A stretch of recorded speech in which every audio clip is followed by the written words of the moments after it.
Olá, tudo bem? Eu sou a Ana Ribeiro, dando continuidade à série Conheça a Sua Bíblia. E hoje nós vamos falar sobre o livro de Esther.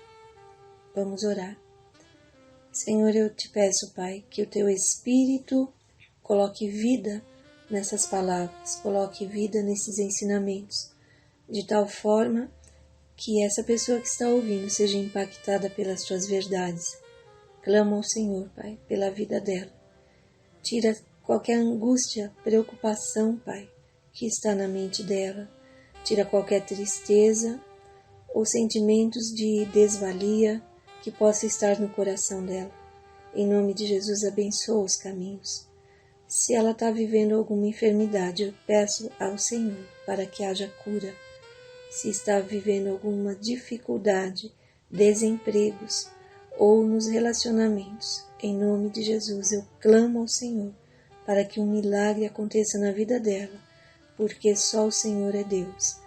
Então reina, Senhor, na vida desse meu amigo, dessa minha amiga, desse meu irmão, dessa minha irmã que está me ouvindo. Em nome de Jesus eu te peço, fala, Senhor, fala no coração dele, para que o Teu Espírito Santo possa agir livremente na mente e no coração, de tal forma que uma transformação radical comece a acontecer na vida dessa pessoa tão preciosa para o Senhor. Em nome de Jesus, te louvo pela Tua bondade, Pai. Em nome de Jesus. Amém. Bom, vamos lá, nós vamos falar sobre o livro de Esther, que também é uma história linda.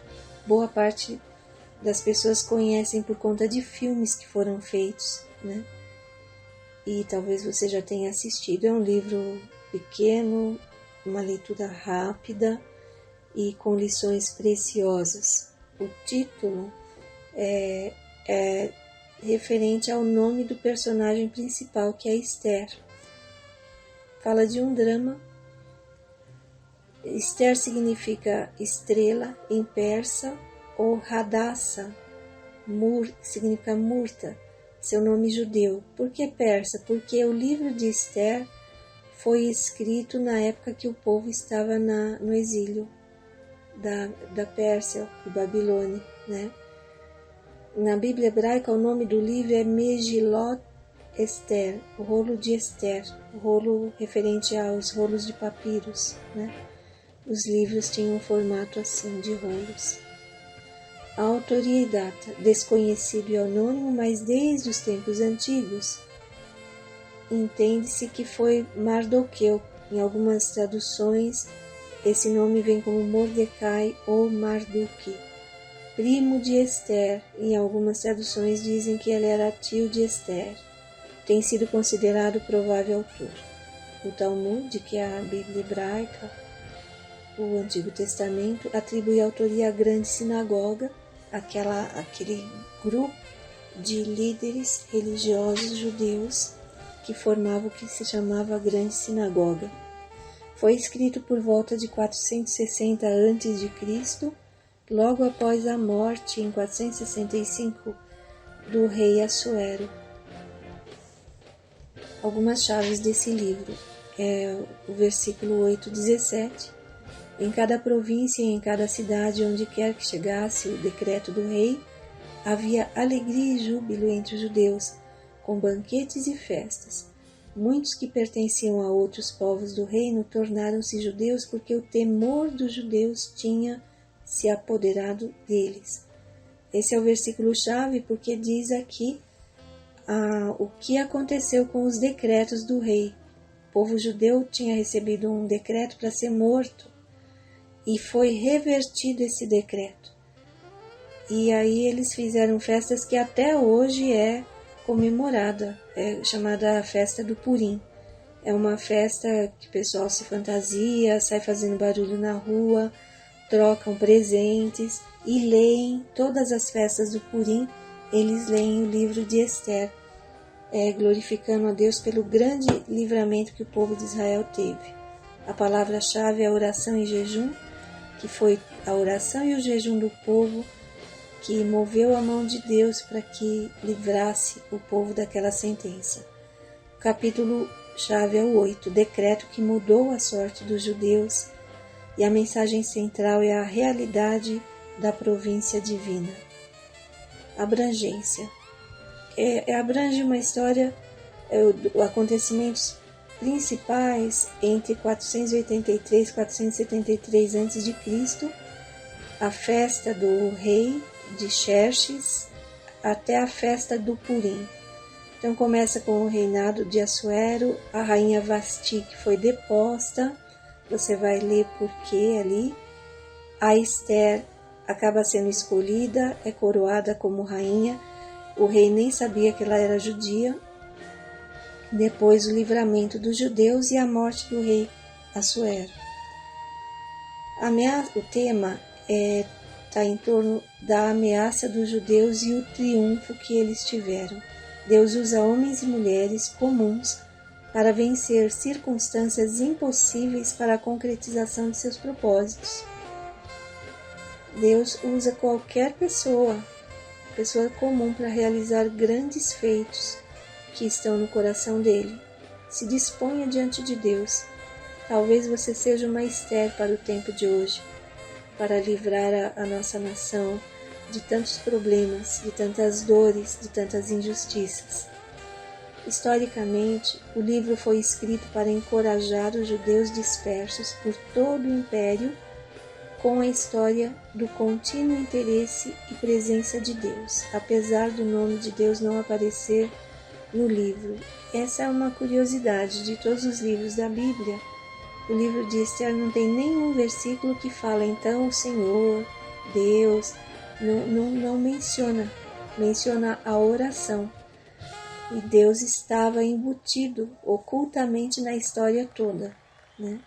Religiosamente, o livro foi escrito para explicar a origem da festa judaica do Purim, Esther 9, e anualmente ele é lido publicamente nessa ocasião, com grande gosto e com um respeito e estima muito grande. O povo judeu comemora mesmo essa festa, e a leitura é para trazer à memória o que aconteceu.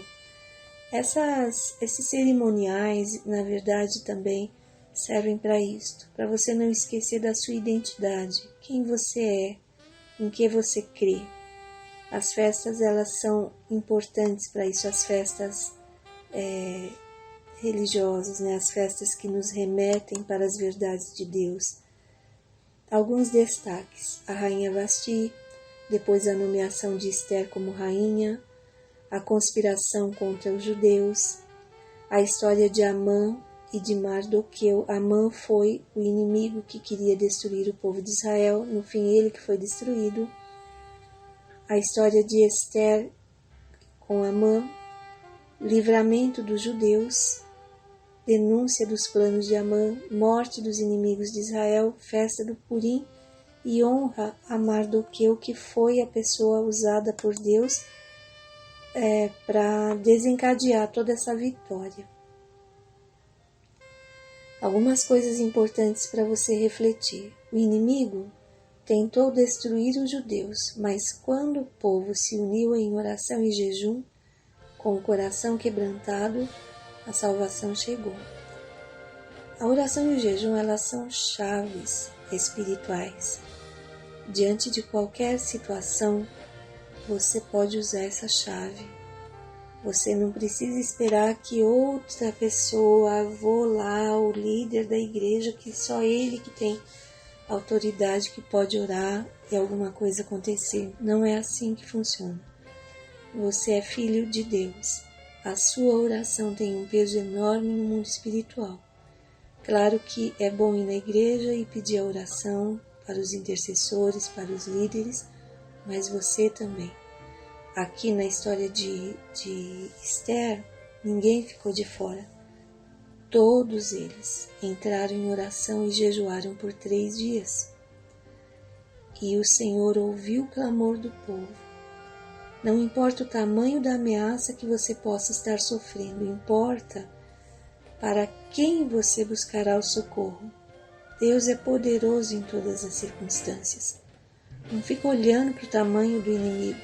O inimigo sempre ele vai se agigantar na sua frente. Lembra lá da história do povo no deserto na hora de conquistar a terra? Eles olharam para o tamanho do inimigo. Eles disseram assim: aos seus olhos nós éramos como gafanhotos. Eles eram gigantes. Nós éramos como um inseto. É isso que dá quando você começa a olhar muito para o seu problema. Esse problema cresce tanto na sua frente que você perde a coragem de encarar. E você perde a fé também. Você começa a achar que não tem saída para você. Esse livro de Esther, principalmente nesse aspecto, mostra muito isso.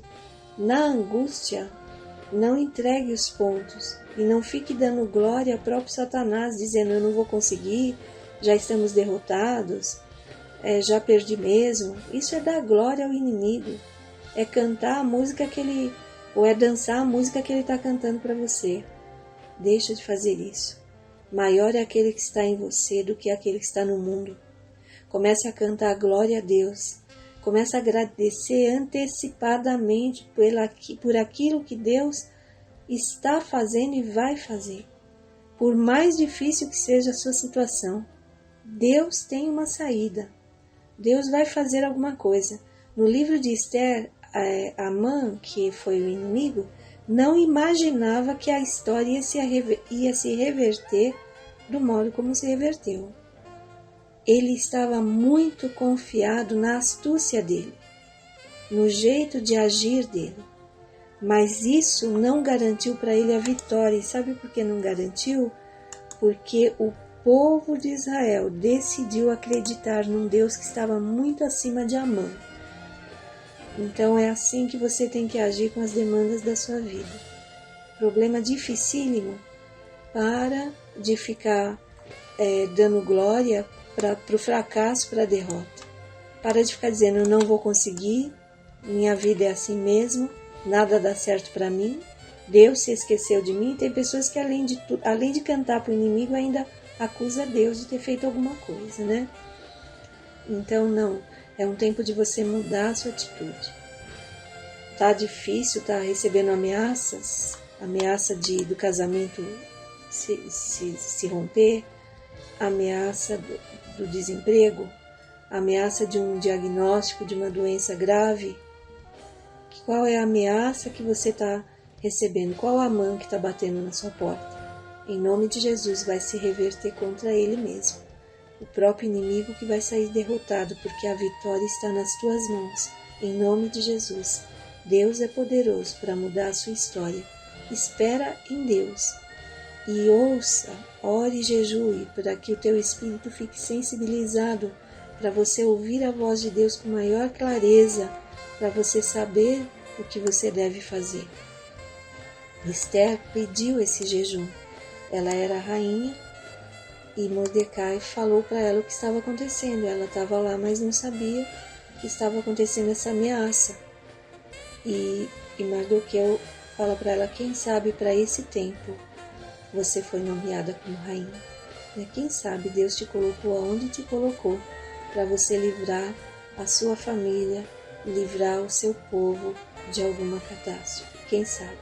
Para esse tempo Deus te trouxe aqui, né? E Esther não sabia o que fazer. O que ela falou? Então convoque o povo para orar e jejuar. Depois da oração e do jejum, Deus colocou no coração dela uma estratégia diferente. Então ela deu uma festa para o rei, agradou bastante o rei, para que ele ficasse preparado para ela contar o que estava acontecendo.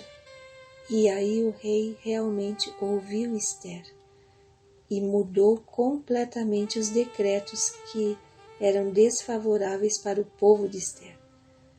A oração e o jejum fazem o nosso espírito ficar mais sensível ao mundo espiritual, ao que Deus está falando, ao que Deus está fazendo. E aí, a partir daí, quando vier um pensamento, uma ideia na sua mente, você continua orando e Deus vai confirmando no seu coração como agir. Jesus em Esther, ele é tipificado na própria rainha Esther, que liberta o povo. é obediente ao rei, intercede pelo povo, exatamente como Jesus fazia, obediente ao Pai e intercedia. Você sabia que Jesus orou por você? Lá no Evangelho de João, capítulo 15, mais ou menos, está a oração de Jesus ali. Ele orou por aqueles que ainda viriam, ou seja, ele orou por você. Há 2000 anos atrás ele pediu ao Pai que guardasse a sua vida. Não despreze a oração que Jesus fez por você. Creia nele e saiba que você está sendo guardado pelo Senhor. Cura interior para a sua vida. Há uma sentença favorável a seu respeito. A força que o inimigo preparou, que o inimigo preparou para você, ele mesmo será enforcado. Crenças interiores que você passou a vida recebendo, por exemplo, você não vai ser nada, você não serve para nada, você é um fracasso, você está derrotado, você não vai sair dessa. Essas forças, essas sentenças são destruídas pelo poder da palavra de Deus sobre sua vida. Não se esquece de uma coisa, ele chama você de filho, ou filha, filha amada, filho amado. E aí reside a sua força espiritual, saber quem você é, a sua identidade. Aquilo que era contrário contra você, aquela sentença que pairava sobre você. Desde criança, as crenças se tornaram verdadeiras fortalezas na sua mente. São destruídas pela palavra do Senhor. E Ele diz, você é meu filho amado, em quem tenho muita alegria. Eu tenho prazer em ser seu pai. É isso que o Pai está dizendo para você hoje. Não duvide do amor de Deus, não duvide do poder dele, jamais. Essas crenças nocivas têm uma razão de ser, porque elas estão aí. Sua história de vida, os traumas que você recebeu na sua infância, te levaram a pensar e agir de determinado modo, mas você não precisa passar a vida refém dessas crenças. O apóstolo Paulo diz para você renovar a sua mente. O que é renovar a mente? Pensar diferente. E como que eu vou pensar diferente? Eu vou buscar esse novo pensamento, e esse pensamento novo você vai encontrar na palavra de Deus. Nós renovamos a mente com a palavra do Senhor. Medite. Você está sofrendo de ansiedade? Faz o seguinte. Entra no Google e põe a palavra ansiedade, versículo. Aí vai vir uma porção de passagens bíblicas, versículos bíblicos que falam sobre ansiedade. Copia e cola ou imprime esses versículos e leia todo dia em voz alta. Ali estão as verdades, como você se libertar da ansiedade, como você descansar em Deus. Né? Descansa no Senhor, não fique ansioso. Basta a cada dia o seu mal, é isso que Jesus falou, basta a cada dia o seu mal. E o ansioso, ele vive no futuro, ele não pensa no dia que ele está vivendo, ele sempre fica preocupado com o futuro. E se não der certo, se eu não conseguir? E o Senhor está dizendo, basta hoje, viva hoje, curte hoje, procure coisas boas hoje para você agradecer e para você se alegrar. O futuro está nas mãos de Deus. Não sabemos o que vai acontecer no futuro, mas temos a certeza de que Ele está no seu futuro. E se Ele está no seu futuro, vai ficar tudo bem. Podem vir aflições, mas para todas elas Deus trará a solução. A palavra profética sobre sua vida está em Esther 9:22. Pois nesses dias os judeus livraram-se dos seus inimigos, e nesse mês a sua tristeza tornou-se em alegria, e o seu pranto num dia de festa. Escreveu-lhes dizendo que comemorassem aquelas datas como dias de festa e de alegria, de troca de presentes e de ofertas aos pobres, e eles fazem isso até hoje. Então, em nome de Jesus, profeticamente, eu digo para você, chegou o tempo da sua tristeza se transformar em alegria. O seu pranto vai ser um dia de festa. Celebre ao Senhor, cante louvores a Ele. Procure uma igreja, vá cultuar o Senhor com seus irmãos. Louve ao Senhor. Em nome de Jesus, não fique olhando para a sua tristeza, por aquilo que é ameaçador para você, por aquilo que você perdeu. Comece a louvar a Deus pelas coisas novas que Ele está dando para você, pelo tempo novo, por mais um dia, mais uma chance de viver diferente. Viva essa diferença. Deus te abençoe e te guarde. Até a próxima semana com Jesus e que esta semana você tenha grandes surpresas da parte de Deus, que presentes dos céus venham sobre sua vida e que você seja uma pessoa dadivosa, que você compartilhe também com os outros. Em nome de Jesus. Até a próxima semana com Jesus, sempre e sempre.